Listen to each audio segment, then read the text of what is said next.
You know what time it is. Woo! Get into it! Get into it! Yes! We're back! Hi, y'all. We're back with Storytime with Chris. I hope you all are having a wonderful evening.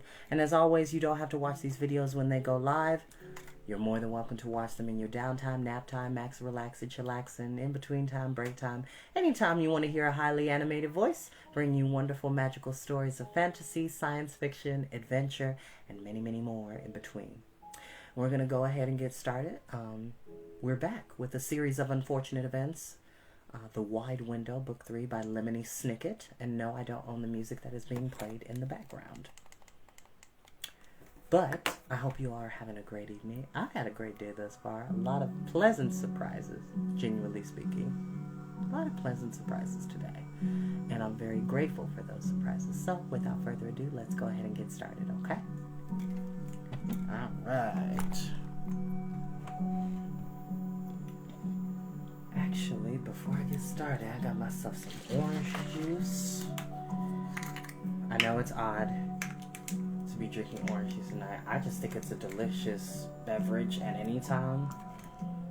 You know, most people would drink orange juice when they're like feeling sick or when they have it for breakfast. But I like orange juice. If I can tear this lid off. Okay. Alright.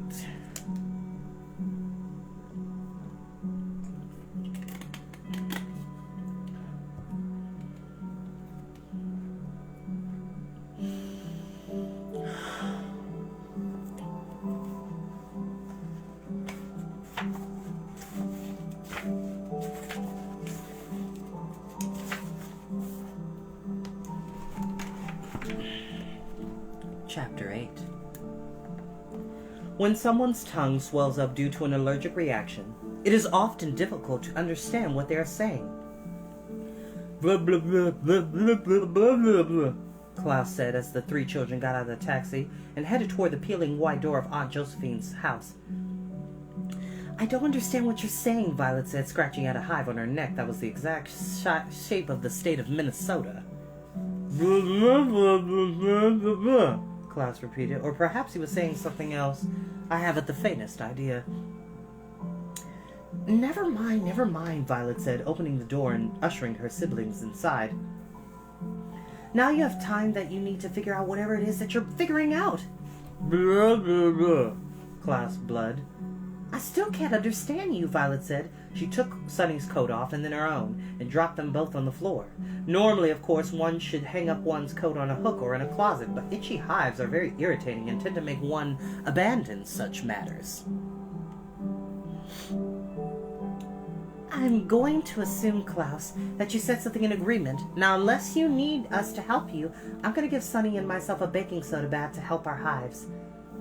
Meow! Sonny shrieked. She meant to shriek, Gans! Which meant something along the lines of, good, because my hives are driving me crazy. Bleh, Klaus said, nodding vigorously, and he began hurrying down the hallway. Klaus had not taken off his coat, but it wasn't because of his own irritating allergic condition. It was because he was going someplace cold. When Klaus opened the door of the library, he was surprised at how much it changed. The wind from the approaching hurricane had blown away the last of the window, and the rain had soaked some of Aunt Josephine's comfortable chairs, leaving dark, spreading stains. A few books had fallen from the shelves and blown over to the window, where water had swollen them. There are few sights sadder than a ruined book, which I tend to agree. But Klaus had no time to be sad. He knew Captain Sham would come and retrieve the Baudelaires as soon as he could, so he had to get right to work. First, he took Aunt Josephine's note out of his pocket and placed it on the table, weighing it down with books so it wouldn't blow away in the wind. Then he crossed quickly to the shelves and began to scan the spines of the books looking for titles. He chose 3. Basic Rules of Grammar and Punctuation, Handbook for Advanced Apostrophe Use, and the correct spelling of every English word that ever existed. Each of the books was as thick as a watermelon, and Klaus staggered under the weight of carrying all 3. With a loud... He dropped them on the table. Blub, blub, blub, blub, blub, blub, blub. He mumbled to himself and found a pen and got to work. A library is normally a very good place to work in the afternoon, but not if its window has been smashed and there is a hurricane approaching. The wind blew colder and colder, and it rained harder and harder, and the room became more and more unpleasant, but Klaus took no notice of this. He opened all of the books and took copious, the word copious here means, lots of notes, stopping every so often to draw a circle around some part of what Aunt Josephine had written. It began to thunder outside, and with each roll of thunder the entire house shook, but Klaus kept flipping pages and writing things down. Then as lightning began to flash outside, he stopped and stared at the note for a long time, frowning intently. Finally, he wrote 2 words at the bottom of Aunt Josephine's note, concentrating so hard as he did so that when Violet and Sunny entered the library and called out his name, he nearly jumped out of his chair. "Blah, surprise, blah," he shrieked, his heart pounding and his tongue a bit less swollen. "I'm sorry," Violet said. "I didn't mean to surprise you." "Blah, blah, take a baking soda, blah?" he asked. "No," Violet replied. "We couldn't take a baking soda bath. Aunt Josephine doesn't have any baking soda because she never turns on the oven to bake. We just took a regular bath, but that doesn't matter, Klaus. What have you been doing in this freezing room? Why have you drawn circles all over Aunt Josephine's note?" "Bloody grammar," he replied, gesturing to the books. "Blah," Sunny shrieked, which probably meant gluh, which meant something along the lines of, "Why are you wasting valuable time studying grammar?" "Because," Klaus explained impatiently, "I think Aunt Josephine left us a message in the note." "She was miserable as she threw herself out the window," Violet said, shivering in the wind. "What other message could there be?" "There are too many grammatical mistakes in the book," Klaus said. "Aunt Josephine loved grammar. She never made that many mistakes unless she had a blood reason. So that's why I've been doing this, counting up the grammatical mistakes." "Blah," Sunny shrieked, which meant something along the lines of, "Please continue, Klaus."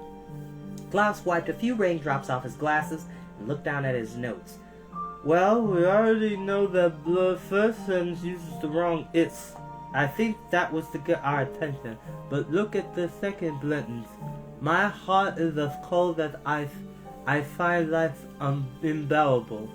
"But the correct word is unbearable," Violet said. "You told that to us already." "But I think there's more," Klaus said. "My heart is as cold as ice. Doesn't sound right to me. Remember, Aunt Josephine told us blood like to visit her husband someplace very hot." "That's true," Violet said, remembering. "She said it right here in this very room. She said Ike liked the sunshine, and so she imagined him someplace sunny." "So I think Aunt Josephine meant cold as ice," Klaus said. "Okay, so we have ice and unbearable. So far that doesn't mean anything to me," Violet said. "Me neither," Klaus said. "But look at the best part. I know you children may not understand the sad life of a dowager. We don't have any children." "That's true," Violet said. "I'm not planning to have children until I'm considerably older." "So why would Aunt Josephine say your children?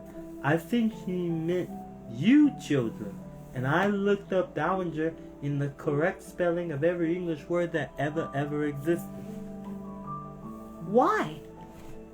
Violet asked. "You already know it's a fancy word for widow."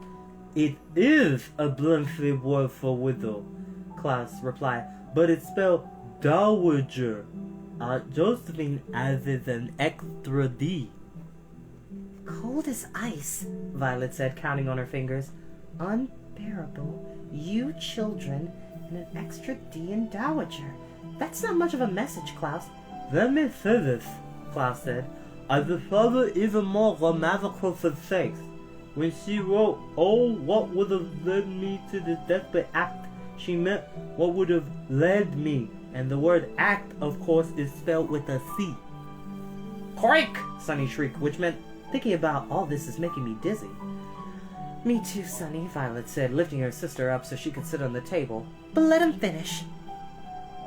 "There's just one more," Klaus said, holding up 2 fingers.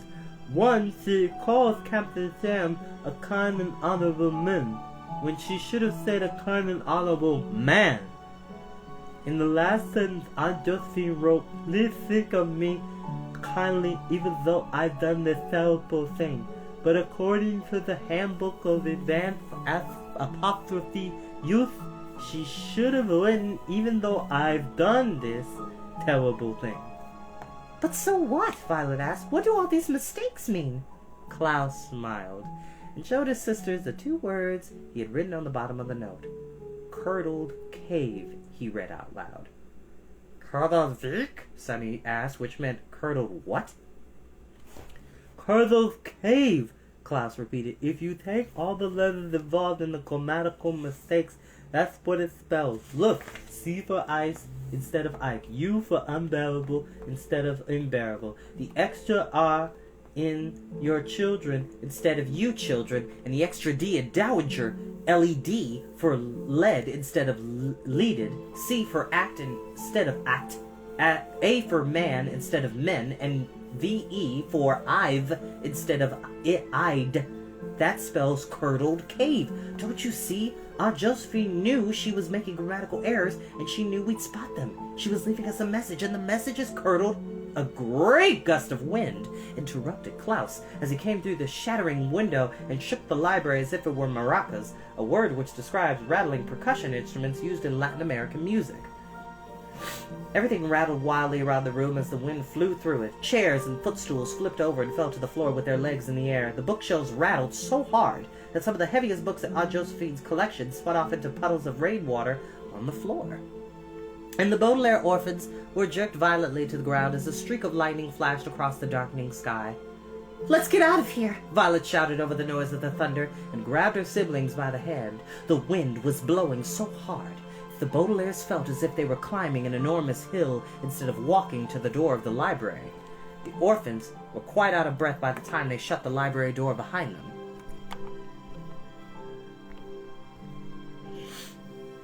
And stood shivering in the hallway. "Poor Aunt Josephine," Violet said. "Her library is wrecked." "But I need to go back in there," Klaus said, holding up the note. "We just found out what Aunt Josephine's by Curdled Cave, and we need a library to find out more." "Not that library," Violet pointed out. "All that library had were books on grammar. We need our books on lacrimose." "Why?" Klaus asked. "Because I'll bet you anything that's where Curdled Cave is," Violet said. "Excuse me." "In Lake Lacrimose. Remember, she said she knew every island in its waters and every cave on its shore. I bet Curdled Cave is one of those caves." "But why would her secret message be about some cave?" Klaus asked. "You've been so busy figuring out the message," Violet said, "that you don't understand what it means. Aunt Josephine isn't dead. She just wants people to think she's dead. But she wanted to tell us that she was hiding. We have to find her books on Lake Lacrimose and find out where Curdled Cave is." "But first we have to know where the books are," Klaus said. "She told us she hid them away, remember?" Sonny shrieked something in agreement, but her siblings couldn't hear over a burst of thunder. "Let's see," Violet said. Excuse me. "Where would you hide something if you didn't want to look at it?" The Baudelaire orphans were quiet as they thought of places they had hidden things they did not want to look at. Back when they had lived with their parents in the Baudelaire home, Violet thought of an automatic harmonica she had invented that had made such horrible noises that she had hidden it so she didn't have to think of her failure.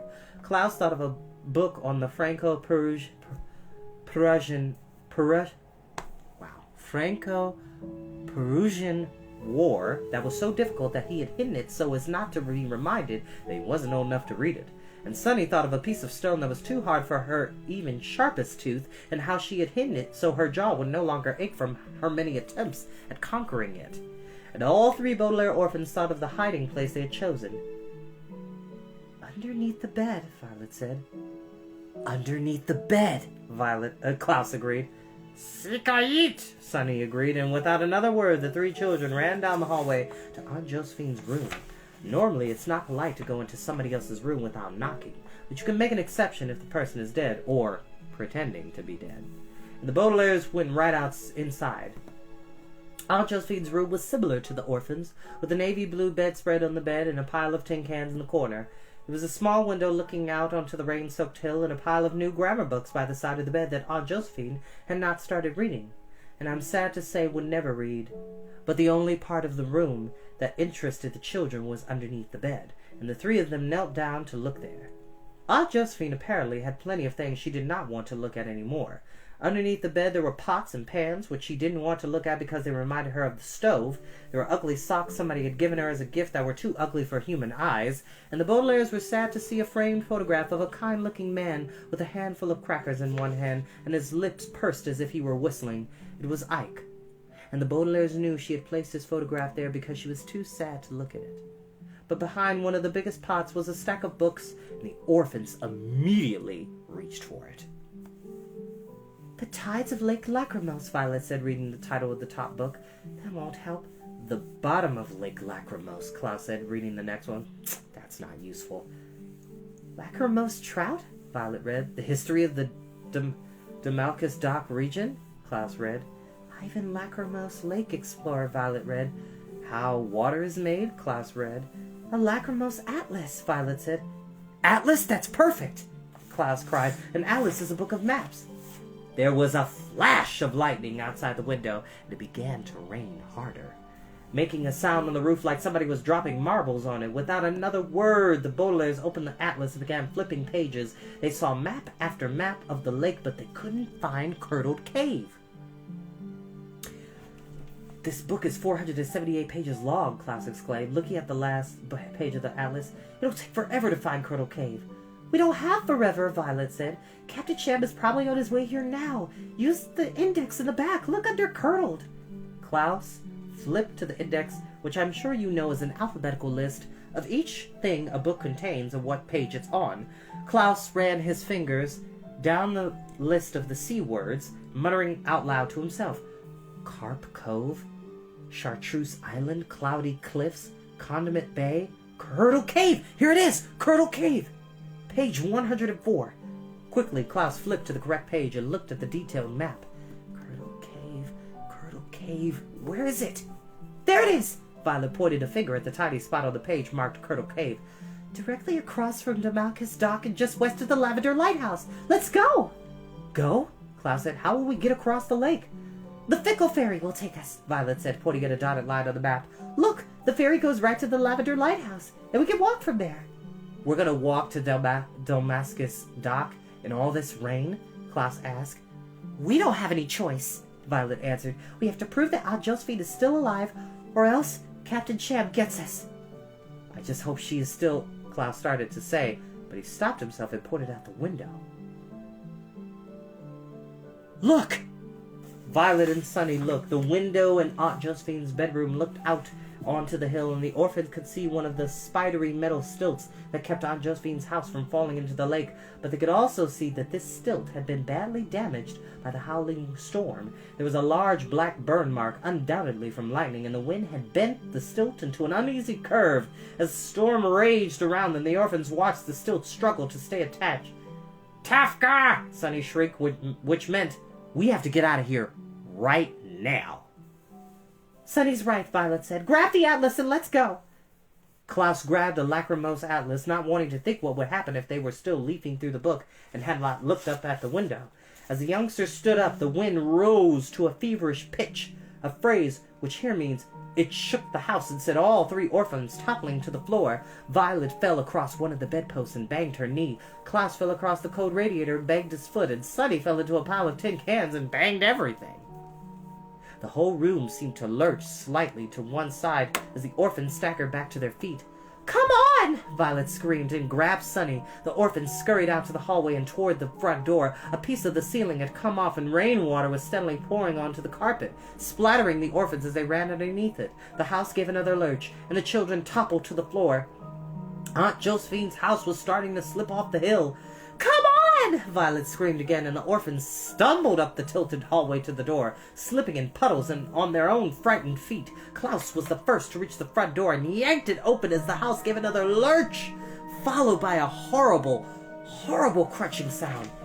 Come on! Violet screamed again, and the Baudelaires crawled out of the door and onto the hill, huddling together in the freezing rain. They were cold, they were frightened, but they had escaped. I have seen many things in my long and troubled life history.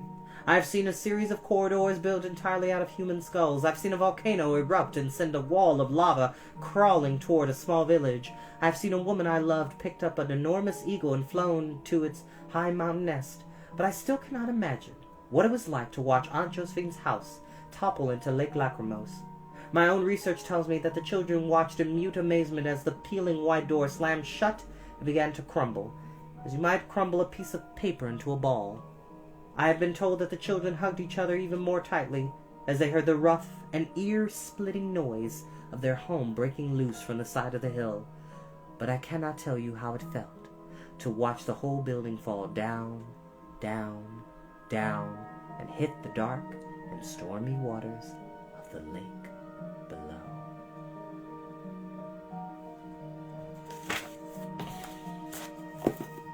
And that is where we are end for tonight. I hope you enjoyed our reading tonight. I am going to get off of here because I am going to go watch Disney's remake of Peter Pan. It's called Peter Pan and Wendy, which, fun fact, we've read that here for Storytime. And originally, the title of that book was called Peter Pan and Wendy. And it's got an amazing cast of actors and actresses, and it looks really cool, and I can't wait to watch it tonight. So, without further ado, I'll see you next time. Bye, y'all.